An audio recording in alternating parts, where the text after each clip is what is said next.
రెండో రోజు కలెక్టర్ల సదస్సులో ఎర్రచందనంపై సీఎం చంద్రబాబు కీలక వ్యాఖ్యలు చేశారు.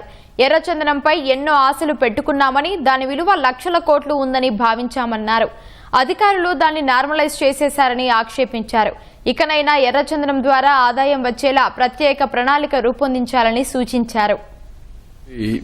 ఏదైతే రెడ్ శాండిల్ డిపో ఉందో దాన్ని కూడా సీసీటీవీ కెమెరాస్ అవన్నీ పెట్టి మానిటరింగ్, అదే సమయంలో ఒక ఎక్స్పీరియన్స్ సెంటర్ కింద value added products you make it, then అది కూడా బాగా ఇది వస్తుంది. ఎవరైనా ఆర్డర్ చేసినా మనం తయారు చేసినా అలాంటి క్రాఫ్ట్ పీపుల్ అందరిని తెప్పించండి. ఇప్పుడు వెంకటేశ్వర స్వామి ఫోటోలు అలాంటివి కూడా కొన్ని చేయగలిగితే వాళ్ళతో కొలాబరేట్ చేసి ఎవరన్నా డే టు డే ఉపయోగించుకోవడానికి అఫోర్డబుల్ ఉన్నట్టు చేసుకుంటారు. కమిటీ ఒకటి వేసి అవి కూడా చేయండి.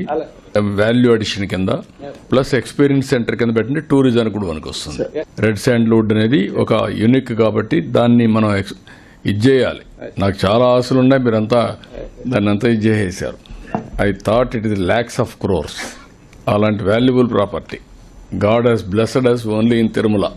శేషాచలం ఫారెస్ట్లోనే ఉంది ఇది, ఇంకెక్కడా లేదు. దాన్ని ప్రాపర్గా మనం మార్కెట్ చేయలేకపోయాం. అది వర్కౌట్ చేయండి.